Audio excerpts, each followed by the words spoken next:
안녕하십니까. 이정 목사의 토라 포션 12번째 시간 바예히 시간입니다.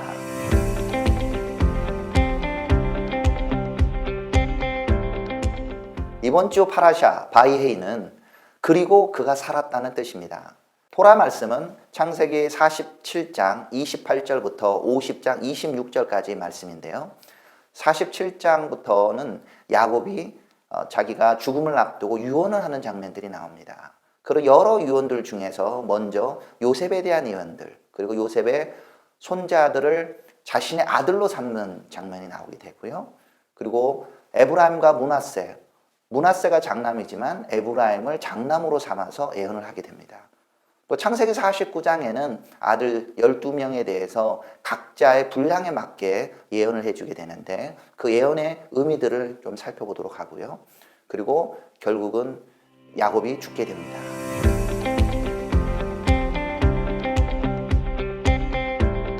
바이헤이, 창세기 47장 28절에 나오는 말씀으로 바이헤이 야곱 베에레츠 미츠라임, 야곱이 베에레츠 미츠라임, 미츠라임이 애굽입니다. 애굽 땅에 바이헤이 거했다.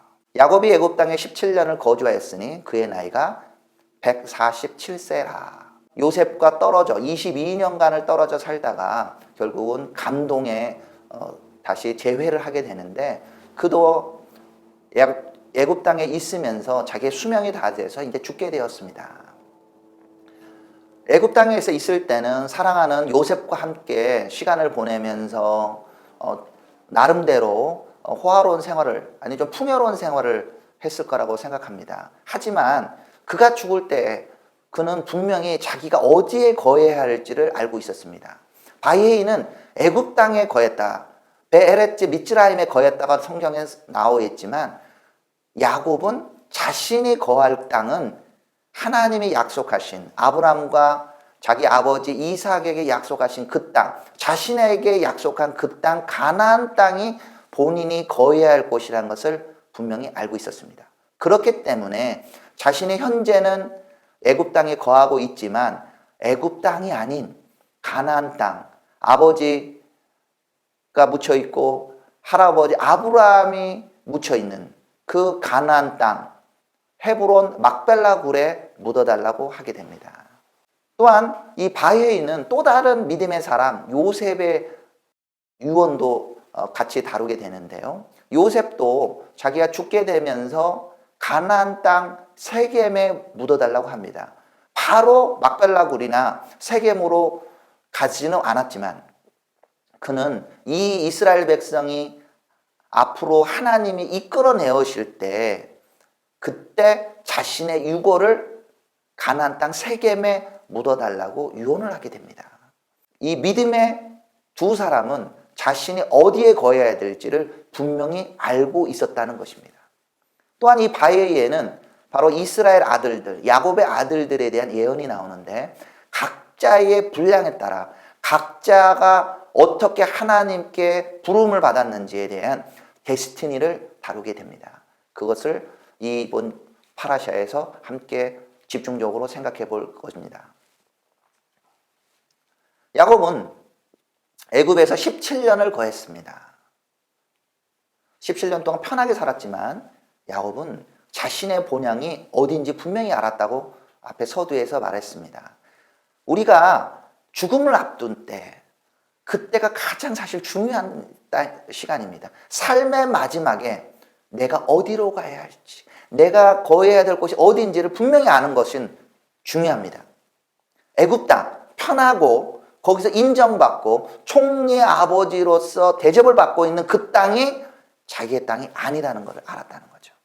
애굽이 자기가 묻히는 본향이 아니라 하나님께서 약속하신 가나안 땅이 본향이라는 겁니다. 창세기 47장 29절의 말씀을 읽어보면 이스라엘이 죽을 날이 가까움에 그의 아들 요셉을 불러 그에게 이르되 이제 내가 내게 은혜를 입었거든 청하노니 내 손을 내 허벅지 아래에 놓고 인애와 성실함으로 내게 행하여 애굽에 나를 장사하지 아니하도록 하라. 내가 조상들과 함께 눕거든 너는 나를 애굽에 메어다가 조상의 묘지에 장사하라. 요셉이 이르되 내가 아버지의 말씀대로 행하리이다. 야곱이 아닌 이스라엘이라고 표현하고 있습니다. 그러니까 야곱이 자신을 헤브론 땅 막벨라에 묻어달란 말은 자신의 개인의 소망이 아니라 이스라엘이라는 이름대로 하나님이 주신 소망이라는 거죠. 야곱은 애굽 땅에 있었지만 자신의 부르심을 명확하게 알고 있었습니다. 이 마지막 유언의 때에 야곱은 이스라엘이라는 이름으로 요셉의 두 아들을 축복하게 되는데요.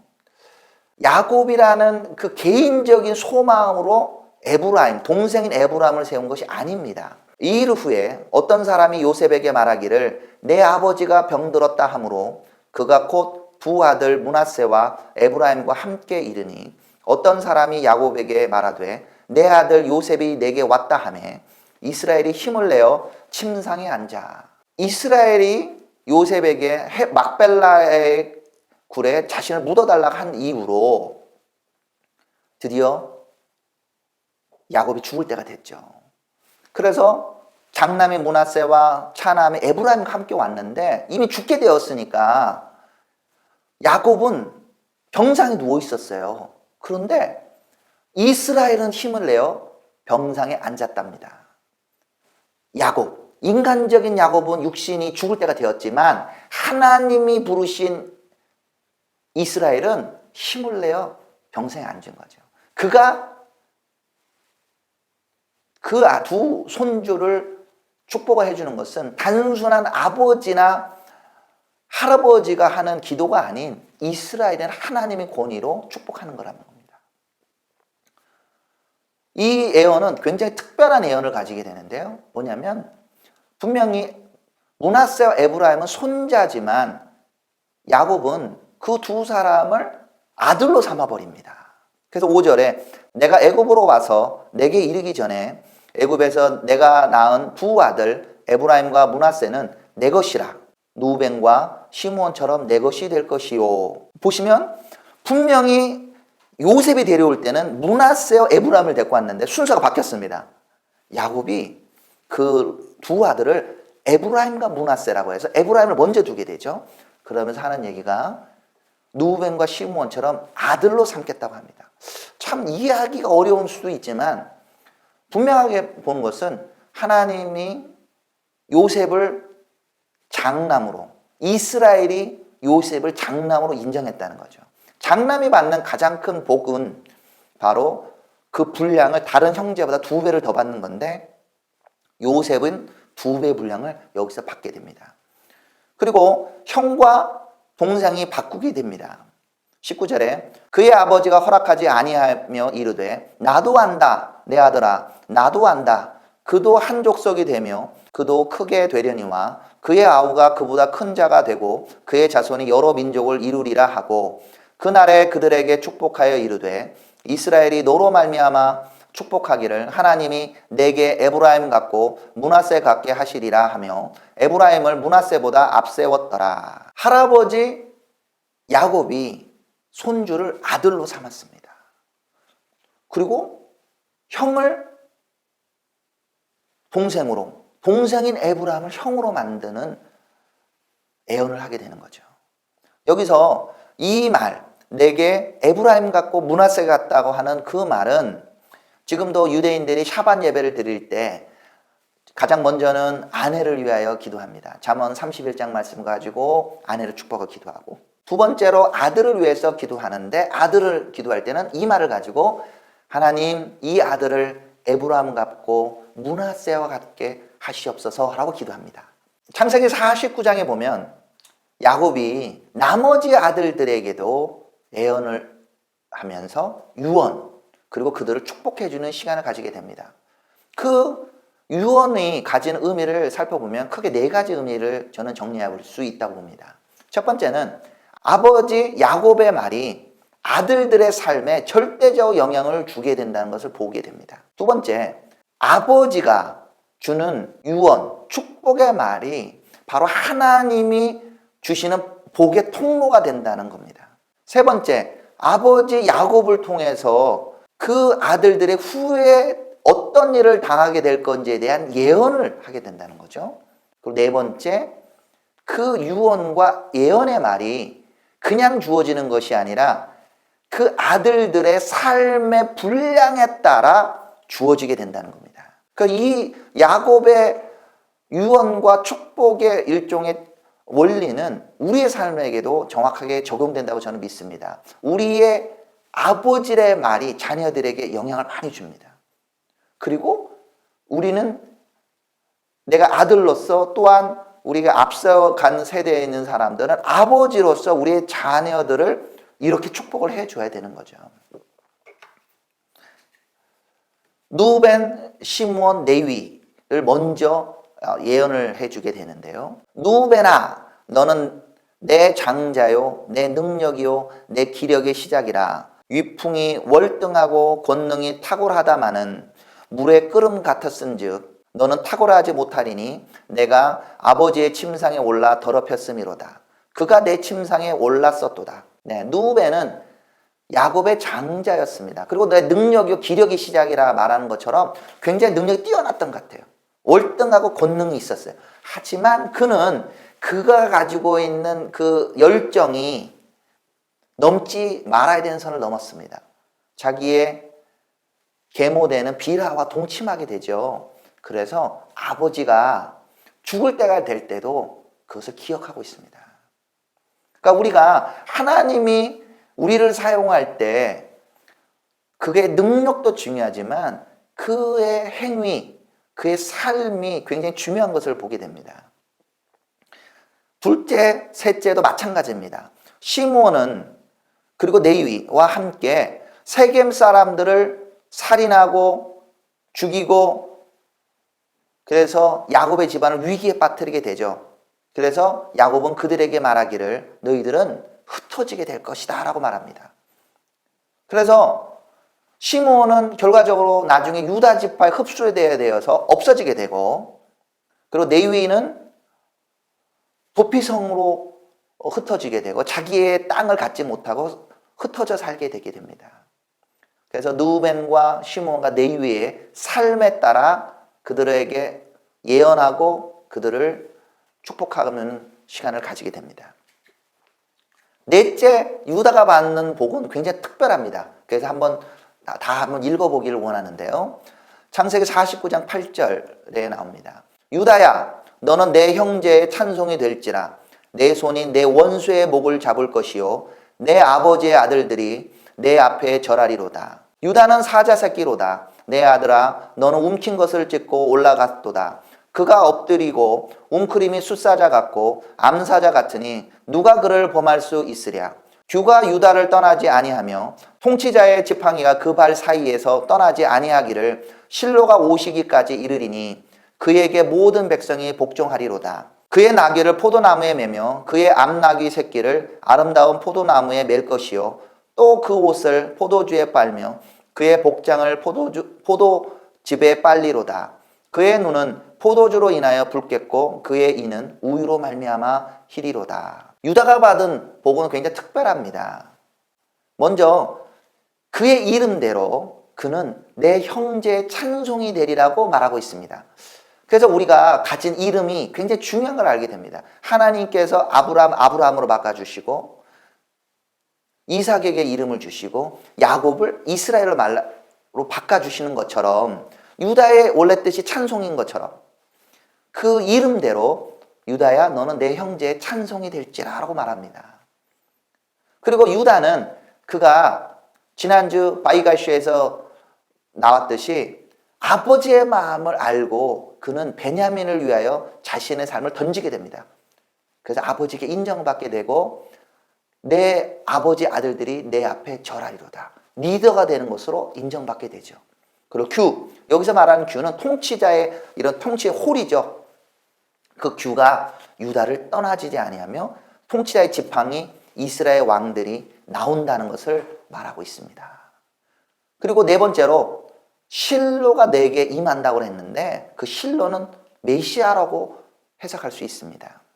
스가랴서 9장 9절에 보면 시온에 따라 크게 기뻐할지어다. 예루살렘에 따라 즐거이 부를지어다. 보라, 내 왕이 내게 임하시나니 그는 공의로우시며 구원을 베푸시며 겸손하여 나귀를 타시나니 나귀의 작은 것 곧 나귀 새끼니라. 또한 마태복음 1장 1절에 아브라함과 다윗의 자손 예수 그리스도의 계보라고 말하면서 다윗이 유다를 통하여 오게 되죠. 그래서 메시아가 바로 유다의 후손으로 오신다는 것을 확증해 주죠.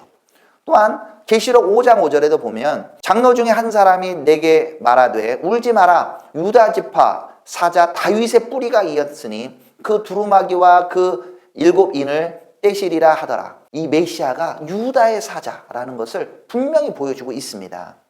그래서 이 말 그대로 유다를 통하여 통치자 다윗이 오고 유다를 통하여 궁극적인 이스라엘 왕 메시아 그분께서 오시게 된 거죠. 다른 형제들, 스불론은 해변에 거주한다고 했습니다. 그의 경계가 시돈 땅에 이르게 되고, 그래서 여호수아에 나오는 말씀에도 보면은 19장 10절부터 16절에 이 스불론 지파들이 해변가에 거하는 것을 보게 되고요. 그리고 이사갈은 양의 우리 사이에 꿇어 앉은 건강한 나귀가 된다고 그랬고, 그들 얘기대로 나중에 이사갈 지파는 그 지파의 경계 속에서 살게 되고 갈릴리 남쪽 집에 살게 됩니다. 단은 그 이름이 단입니다. 단이라는 건 심판한다라는 뜻인데요.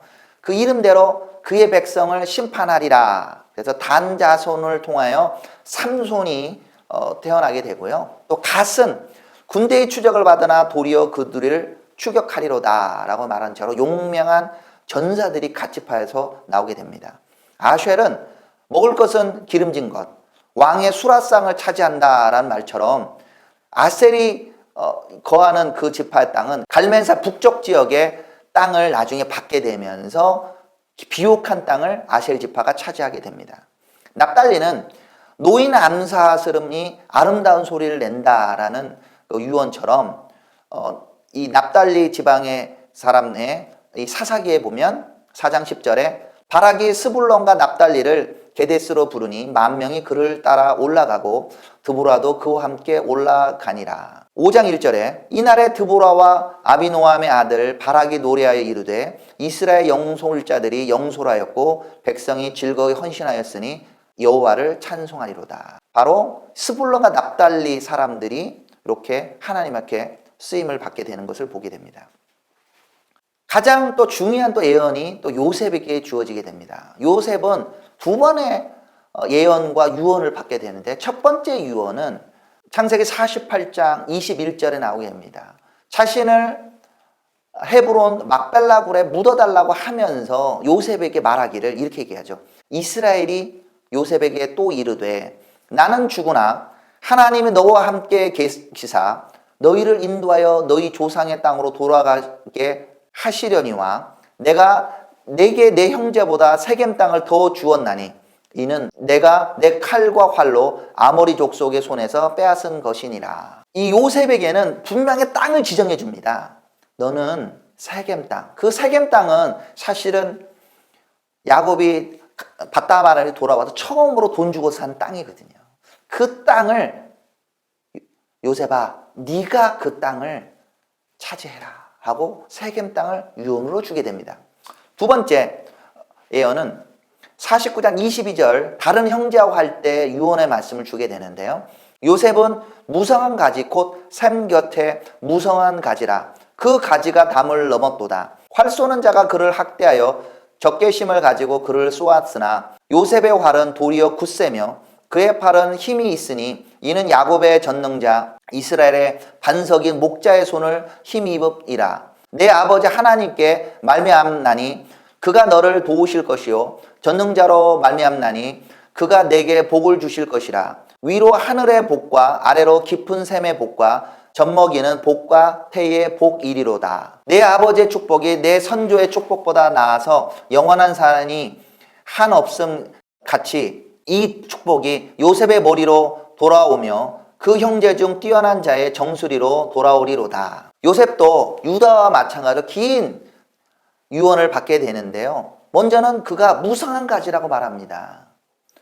네, 요셉은 2배의 분량을 받았습니다. 에브라임과 므낫세가 각각의 지파로 취급받게 되고, 또한 요셉은 자기의 몸, 자기의 분량만 지킨 것이 아니라 그의 능력으로 말미암아 자기 형제들, 아버지를 살리게 되고, 또한 요셉으로 말미암아 애굽과 그 근동에 있던 사람들이 살게 되죠. 우리는 이 요셉의 받은 복처럼, 우리가 그리스도로 인하여 우리 하나님을 믿음으로 말미암아 나만 잘 되는 것이 아니라 나의 가족들, 형제들, 그리고 이웃까지 무성한 가지처럼 복이 넘쳐나기를 저희가 소망해 봅니다.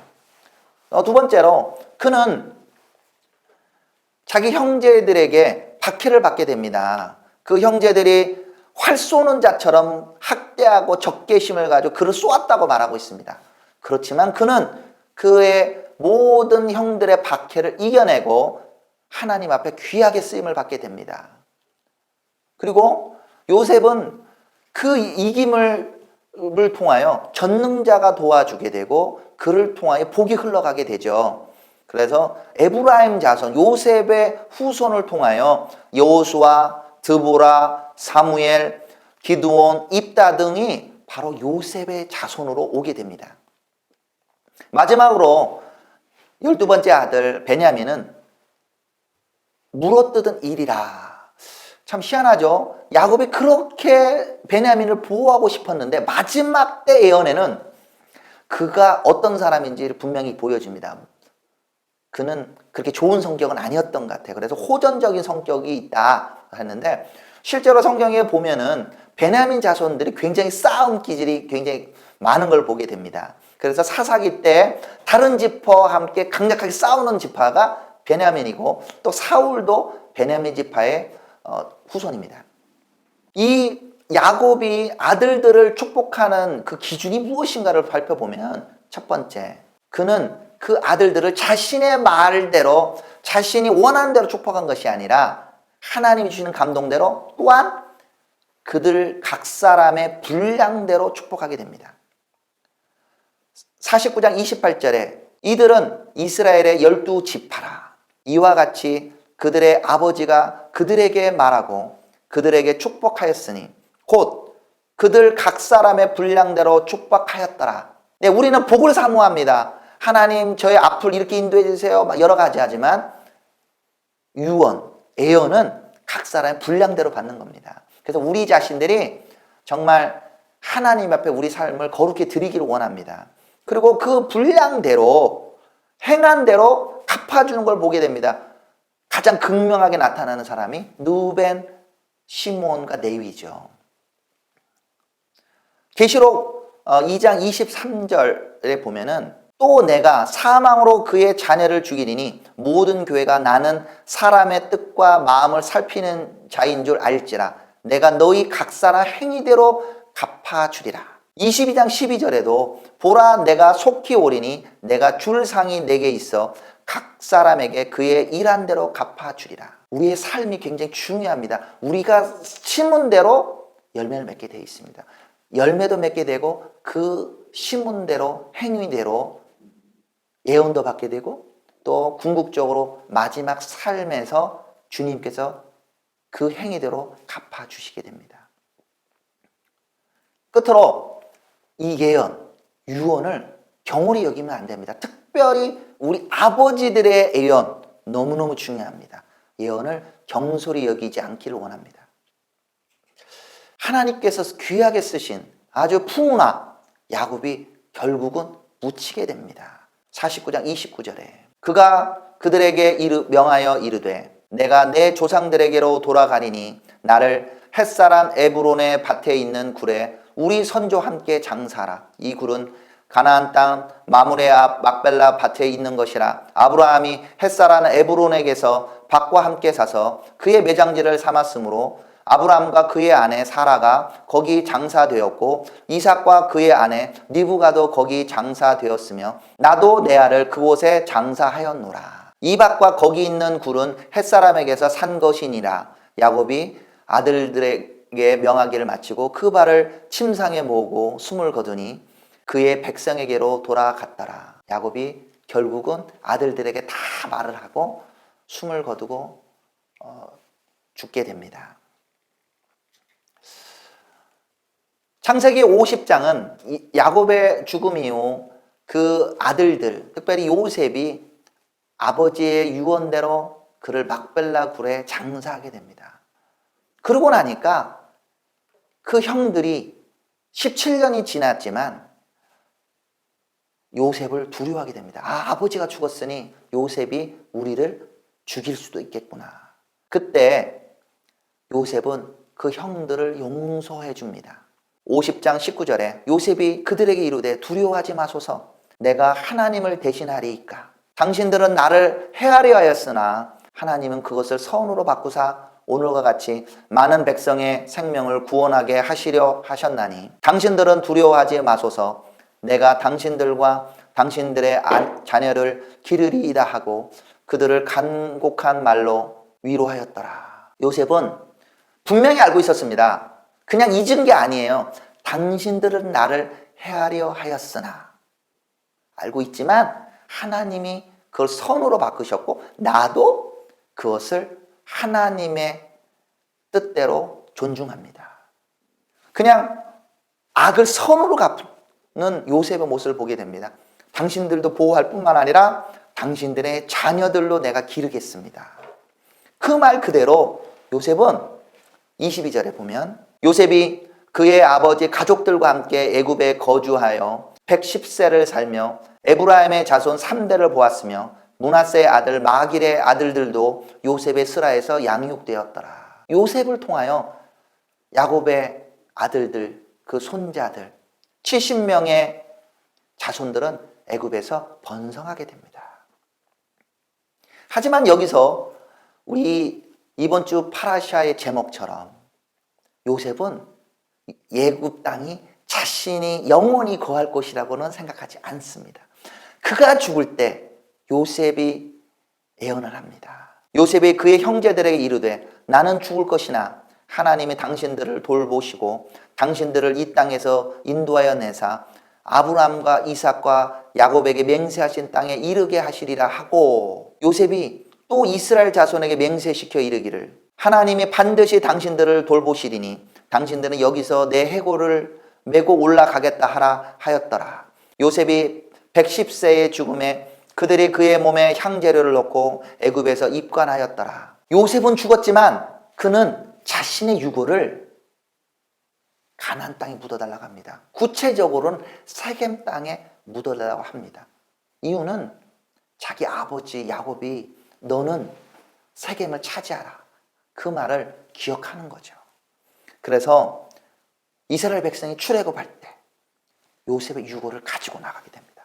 출애굽기 13장 19절에 모세가 요셉의 유골을 가졌으니 이는 요셉이 이스라엘 자손으로 단단히 맹세하게 하여 이르기를 하나님이 반드시 너를 찾아오시리니 너희는 내 유골을 여기서 가지고 나가라 하였음이더라. 내가 있을 곳은 아예이 내가 거주할 곳은 애굽이 아니라 나도 가나안 땅 아버지가 차지하기를 원한 땅 세겜이구나 라는 것을 자신의 유언을 통해 말하게 되는 거죠. 그리고 이스라엘 백성들이 출애굽하고 가나안 땅을 정벌하고 난 후에 그 땅을 차지하고 난 후에 이스라엘 자손, 특별히 에브라임 자손이 그의 유골을 세겜 땅에 묻게 됩니다. 여호수아 24장 32절에 또 이스라엘 자손이 애굽에서 가져온 요셉의 뼈를 세겜에 장사하였으니 이곳은 야곱이 190타를 주고 세겜의 아버지 하몰의 자손들에게서 산 밭이라 그것이 요셉 자손의 기업이 되었더라. 참 놀랍습니다. 요셉의 예언은 그의 유언은 400년이 지나서 그것이 이루어지게 되는 거죠. 우리도 정말 바예히 우리 어디에 거해야 될지를 분명히 깨닫기를 원합니다.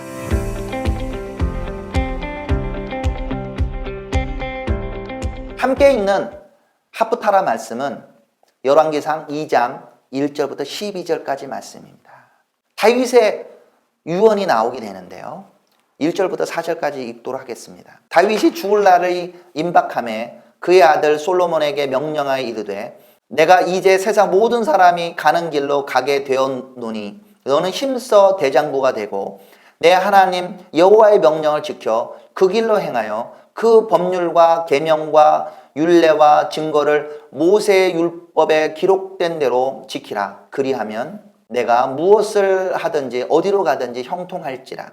여호와께서 내 일에 대하여 말씀하시기를 만일 내 자손들이 그들의 길을 삼가 마음을 다하고 성품을 다하여 진실이 내 앞에서 행하면 이스라엘 왕 위에 오를 사람이 내게서 끊어지지 아니하리라 하신 말씀을 확실히 이루게 하시리라.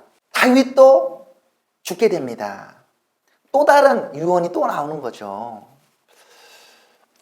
먼저는 그 솔로몬에게 너는 믿음을 강하게 하고 하나님의 율법을 지키라고 말하는 겁니다. 다윗이 죽을 때 자신의 깊은 곳에 나온 것은 바로 아들아, 그 토라의 말씀을 지키라는 거죠. 가장 중요한 유언입니다. 두 번째, 아도니아를 지지함으로 자신을 배신한 조카 요압을 죽이라고 합니다. 야곱이 그 아들들에게 한 유언과 비슷합니다. 그의 행위대로 분량대로 그들에게 유언을 하는 거죠. 세 번째는 그가 자기 아들 압살롬을 피해서 도망갈 때 그를 도와주었던 길라 바르실레를 기억하고 그 아들들에게 은총에 베풀어라. 그런데 그때 그를 저주했던 사울왕 베냐민 친척 게라의 아들 시므이는 죽여라. 자신은 죽이지는 않겠다고 약속했지만 그것을 기억하고 솔로몬이 그렇게 하라고 말합니다. 네, 그들의 행동을 기억하고 거기에 대한 행위대로 갚아주라고 말하는 거죠.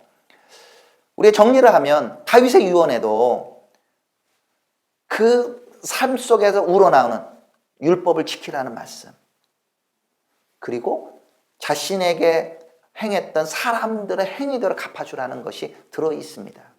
솔로몬은 결국 그 아버지의 유언을 간직하고 그가 왕이 되면서 유언대로 때를 보아서 요압을 죽이게 되고 길라 바르실레 아들들이 은총을 베풀고 그리고 시므이를 결국 또 죽이게 됩니다.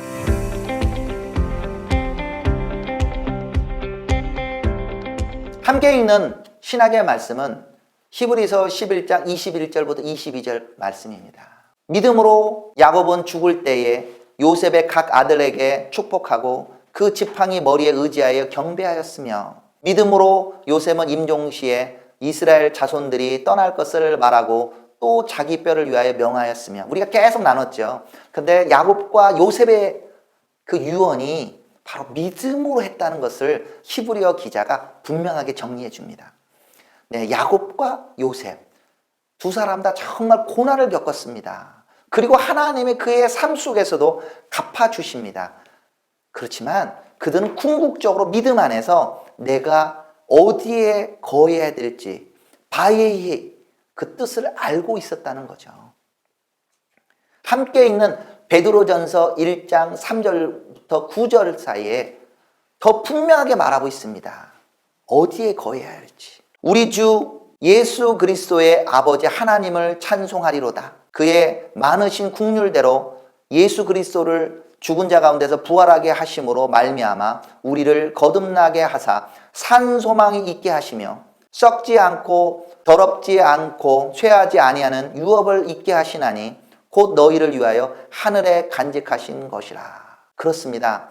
우리처럼 예수 그리스도를 알고 부활을 아는 사람들은 우리의 궁극적인 유업이 바로 이 땅이 아니라 하늘에 있는 것이라는 것을 알아야 된다는 거죠. 우리가 거해야 될 곳, 그곳은 바로 하나님의 나라입니다. 정리를 해보겠습니다. 우리가 이 땅에 살면서 잠시 고난을 받을 수 있습니다. 야곱도 고난을 받았고 요셉도 고난을 받았습니다. 우리 토라 포션 93페이지에 이 고난의 의미에 대해서 잘 정리해놨습니다. 이러한 시험의 목적은 주님을 향한 우리의 칭찬과 영광과 존귀를 얻게 하기 위하여 우리의 믿음을 시험하게 위한 것이라. 하나님의 자비의 불로 우리의 마음 안에 있는 죄된 성품을 멸하는 것이다. 예수와 마시아흐를 믿는 자에게 고통의 용광로는 항상 단련을 위한 것이지 결코 망하게 하기 위함이 아니다. 야곱의 삶과 요셉의 삶을 보면 그들이 그 단련을 통하여 복을 받은 건 분명합니다. 바예이, 정말 이 고난을 당한 야곱과 요셉이 정말 하나님을 믿는 그 신뢰로 고난을 이겨낸 것을 보게 됩니다. 그리고 그 두 사람은 자신의 인생 끝에서, 그리고 다윗은 그 인생의 끝에서 그들이 궁극적으로 도달해야 될 종착지가 어딘지 알고 있었습니다. 가나안 땅 막벨라 굴에 묻어달라. 나의 유고를 세겜에 묻어달라. 하나님의 율법 말씀을 마음에 간직하라. 이것이 믿음의 선진들이 우리에게 주는 유언의 말씀입니다. 그리고 야곱의 축복과 유언을 보면서 아버지의 영적 권위가 얼마나 중요한지를 보게 됩니다. 우리 아버지들이요, 정말 우리 자녀에게 축복을 하기를 원합니다. 각자의 분량에 맞게 우리가 축복하기를 원합니다. 마지막으로 자신에게 악을 행했지만 그 형들을 용서하고 품어주고 나아가서 그들의 아들들까지 보호해줬던 요셉의 삶이, 선으로 악을 이긴 요셉의 삶이 우리의 삶이 되기를 원합니다. 감사합니다. 드디어 창세기를 마쳤습니다. 창세기 베레시트, 마잘토, 정말 잘하셨습니다. 자, 히브리 말로 이 토라 포션 한 과를 끝내면 이렇게 말한다 하죠. 하작, 하직, 베니트 하젝. 힘내자, 힘내자, 우리는 강해질 것이다. 수고하셨습니다. 감사합니다.